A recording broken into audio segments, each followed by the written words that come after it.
Welcome to episode 165 of Not the Podcast You Deserve. It's another video pod. You can see us. Woohoo! What? Who would have thought? This week, we're talking about mandatory movies where each host got to demand that the other host watch one movie for specific reasons that involved award ceremonies, Oscar ceremonies. We're going to do our own Oscar ceremony called Not the Oscars You Deserve in a couple weeks. It's the award show of the season. Yeah, it's what everybody We're wants. going to do a red carpet beforehand, so make sure everybody wears something nice. Mine will be very revealing, cut very deep up the thigh. Sure, but yeah, I know we only do chest up, so you're not going to really get the full I picture. appreciate you letting us know. Yeah. I appreciate the week's notice. Yeah, that's Yeah, good. I just wanted you to know so you could prepare accordingly. So the movies we were demanded to watch were Elvis, Avatar, The Way of Water, and Tar. Now, I've seen all three of these. Drue, with you, have you seen all three?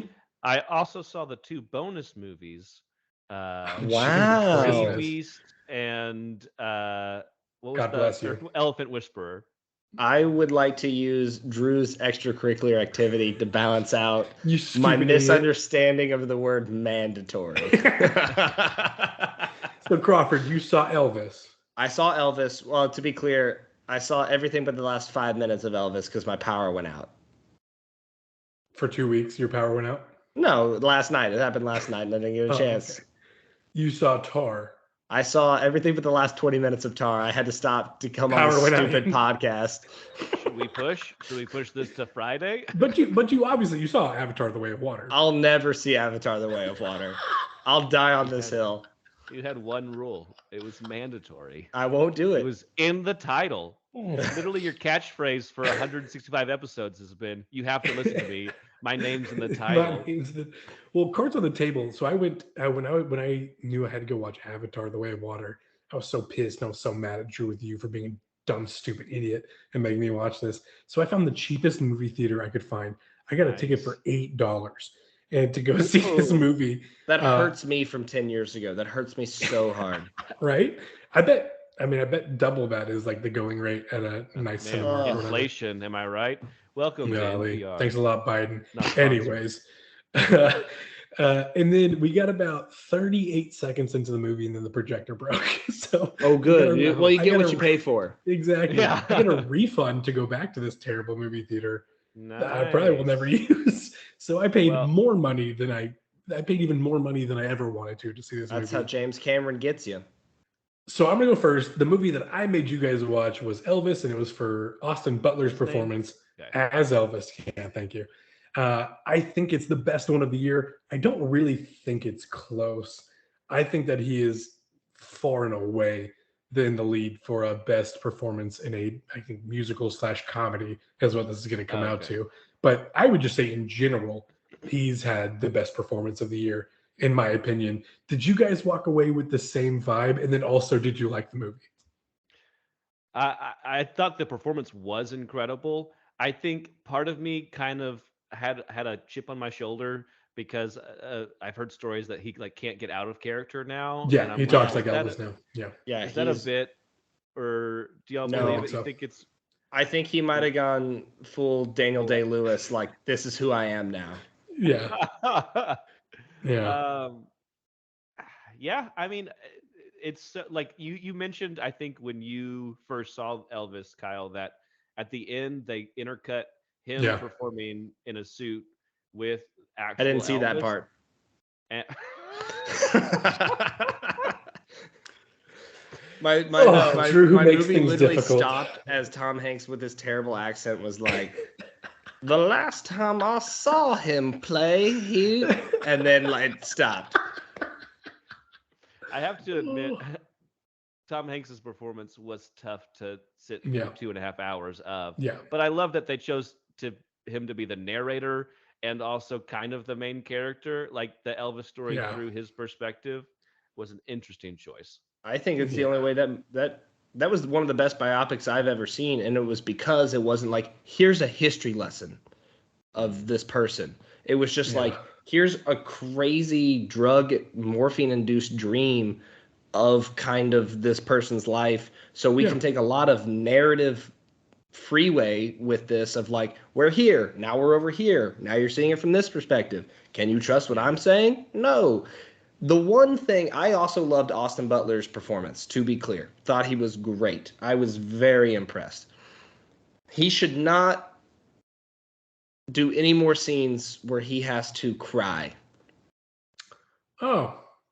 He did bad crying. And the last one when he's sitting on the steps and his wife is leaving him, that was more believable. Him sitting in the mother's closet, rubbing the dress on his face, and he's just making like, this is what humans sound like when they cry sounds. Like, it's like what an alien would be like, this is how humans cry. Dang. That was the one moment where I was like, oh, you shouldn't do that anymore. He should just be silently shaking and making no more sounds, because all his other sounds were amazing. The singing. Good sounds. Good sounds. Yeah. Let me ask you this. Number one, is there a better performance than Austin Butler's? And number two, did Tom Hanks ruin the movie for you? Does Colin Farrell's eyebrows in Banshees of Inisherin count? Crawford, I direct it to you. Is there a performance you've seen better? And then did Tom Hanks ruin the movie for Brendan you? Gleeson's fingers in Banshees of Inisherin count? It's just like we can't just do a normal thing. I will say this. I do really want to see Brendan Fraser. I do want to see Brendan Fraser in The Whale. I've heard that is really good. So yeah. But from the rest of the list, I mean, yeah. From what you've seen. He did better than Colin Farrell. I haven't seen Bill Nye and Living yet, and I don't know what After Sun is. I'm not going to see it. I don't care. Maybe in an equally as good performance, but one I liked less because the character is less likable, was Tar, the titular character played by Kate Winslet. That's not who it was played by, and we're talking about a different thing. We got to finish Elvis. Did you guys? Oh, I'm sorry. I was trying to. And the other thing on did Tom Hanks ruin it? He tried. He tried his best. But he tried his best to ruin it. I feel that. But you need a weird character in a Baz Luhrmann movie. Otherwise, everybody's weird. I also love that he did use the bad creepy count from Moulin Rouge. He was back. Yeah. As Elvis's dad. Also, if I were to watch this movie again, I would absolutely play a drinking game where you drink every time the word snow is said anywhere in the movie. Because you will get drunker than Tom Hanks's character. We're all just going to sound like Tom Hanks. Then Drew, with your movie was Avatar. I watched it. I think you want us to watch it for Best Picture and Best Visual Effects. Sound. It was best visual effect, not sound. Best sound. I mean, I get it. I don't get it, man. I didn't get it. The visual effects were good. Definitely not the best movie of the year. Not even close. I can think of 15 better movies, 25 better movies. I can think of 105 better movies. Say them now alphabetically. See how they run. Okay. Wow, we're starting with S. It's gonna hurt me. With S, yes. I don't get why we did that. The creatures, like the whale, the tulkun, that whaling storyline didn't bring a tear at all to your eye. Was it scary at least when the whale was attacking and then a bigger whale came up and ate the smaller whale? I think you wanted us to watch it for Best Picture, right? Or Best Visual Effects? Visual effects. Or you just being contrarian and want us just to watch it? Well, mainly that one, obviously. But secondary to that was the visual effects, and I was trying to bring up the whales as a visual effect. Because pretty much every character in that is a visual effect. Sure. I don't... Did you not feel brought into the world at all?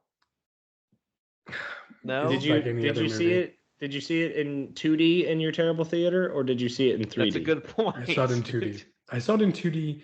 And that was still maybe too much. If there's a 1D version out there, I think if I could just listen to the sound, or maybe just see a silent film, that would do some more.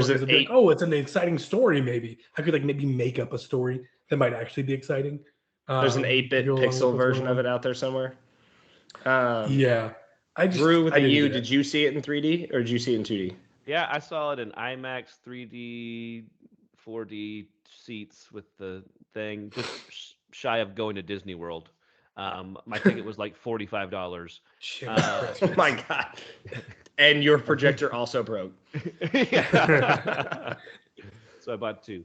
But no, I'm surprised that you didn't get brought into the world at all, because for a movie that's like 100% CGI, I thought it did a really good job of not hurting my eyes while watching a ton of things happen on the screen. No, I get that. The whole point of it though is like Oscar, not like best. This was the best at something. I didn't feel like that movie was the best at anything. I didn't. I didn't feel like it was the best story. I didn't think it was the best graphics. I didn't think it was the best acting. I didn't think it was the best anything. I thought it was a movie that was made that I didn't want to watch, but I had to watch it unless you're supposedly handsome, Drue, in which case you just didn't watch it. I'm a bad boy cop. I'm the bad boy of podcasting. I play by my own rules. Yeah, I hate that. I hate that about you. Turn in your headphones and your mic. You're done. So let's take this now to Tar, which Crawford wanted us to watch Tar specifically for Cate Blanchett and her role as, forget her full name, but Tar. Lydia Tar. Thank you. And that's one of the weirdest movies I've seen this year. But I get why she's getting Oscar considerations for lead actress, because I thought she did a great job. I didn't get the movie. I don't know what the point is. I'm not even sure the last like third of the movie was in real life and it wasn't made up in her head. I don't know what to think about this movie, but I know that I didn't like it, the movie. I didn't enjoy watching the movie, but I thought she did a really great job. So I was trying to put together like a short list of lead actresses who I thought performed better than her that I'd seen this year, and I couldn't come up with one off the top of my head because that was a pretty great performance by Cate Blanchett. I think that was one of the best displays of subtle psychopath I've ever seen. Yeah. Like, yeah. She's got little ticks throughout where she's doing stuff that you're like, that was weird. And then, like, the way she manipulates people, and you're just like, that was mean. And then you're like, oh, you didn't feel anything when you did that. Huh. Yeah. When she, like, emotionally abuses an 8-year-old girl just because, like, she was mean to her daughter.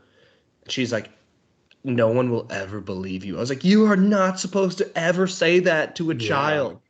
Like, and so, it keeps building, right, as you go throughout the movie, and she's trying to do this, like, big professional undertaking, and then is able to compartmentalize that so well into also being, like, unfaithful to her partner, also to, like, destroying people's lives, also to, like, not caring that, like, people are dying around her and stuff. Like, that was not the main, like, it didn't seem like that was the main driver of the movie. That's why I say it was like subtle psychosis. Like, it's not till you get to the end that you get all these little vignettes right on top of each other that you're like, hey, I don't think she's okay. You know, I think this is one of those movies that is like written and directed and like someone signs on to it because it's like, this will get you an Oscar nomination.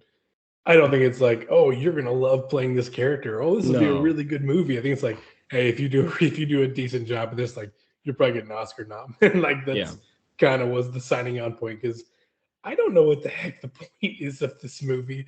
I don't really know why I don't know why it was made. I don't know, like, I'm sure there's a bigger theme out there.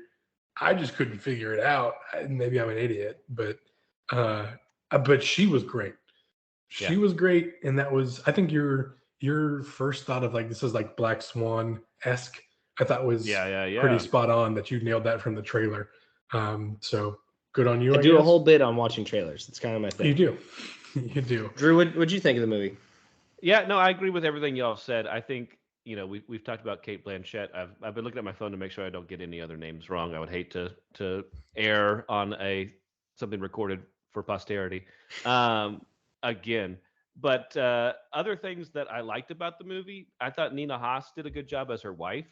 Very believable as somebody who's not dumb, but also, you know, is trying to make it work and trying to keep her family together while also being suspicious And I thought that dynamic was really good, and it gave Kate Blanchett's character a lot of obstacles for her that she had no problem manipulating and working around, but in what seemed like a believable way. When she's trying to get the celloist, on her team, and she gets some pushback and then immediately drops it. Yeah. And they're like, well, let's talk about it. It was really like you said, I don't know if sociopath is the right word, but like it was scary. High functioning sociopath, says absolutely. Absolutely. Yeah. It was really scary how ready she is to just, because she knows I can't be the one to bring her on, so I need other people to. I don't know. It was very thought provoking, but it was a very uncomfortable movie to watch, pretty much from start to finish. There was a lot of long shots, like her with Max, the student that she's teaching, and like was that all one shot? It seemed like it. It may have cut a couple times, but that whole scene was just tension building. I think that movie was just tense all the way through. Yeah. And Crawford, that I don't know if you'd seen it beforehand, but I appreciated it being one of your 3 picks. No, I hadn't. I just was interested in it because it was in like 6 different categories for Oscars. So I was like, it's got to have something going for it, right? I'm gonna have to have some more time to think on it, but I think it might be one of the really best movies. Like, you're not gonna feel good at the end of it and go like, oh man, what a great time at the cinema. But you're gonna walk away going like, wow, like that was a really cool piece of art. Yeah, a lot to unpack. It was a piece of art. That's a good point. Also, really good, Elephant Whisperer. Totally. Did you like different thing? I did. It was like a cute story. Tell me you watched Elephant Whisperer, but you didn't see 2/3 of the other movies you're supposed to watch. No, I didn't watch Elephant Whisperer. I don't know if that makes it better or worse, actually. It's like a polar opposite story of Tar, in the sense that it follows just the elephant hates music. Elephants, and they grow to love each other, and they get another elephant, and then they lose the first elephant, and it's I got to go watch Ant-Man. Y'all finish up without me. Okay. No, the elephant's fine. I just had to go to a different caretaker. But I would recommend it. It's on Netflix. It's for free. There's literally no reason for you to not watch it. I love that Kyle didn't end that. So thanks for watching this episode of Not the Podcast You Deserve. This has been a little preview of the Oscars and the mandatory pods, and you should go watch these movies and watch a lot of other movies, and stay tuned for our Not the Oscars You Deserve, and we'll tell you what Kyle thinks about Ant-Man when we get back.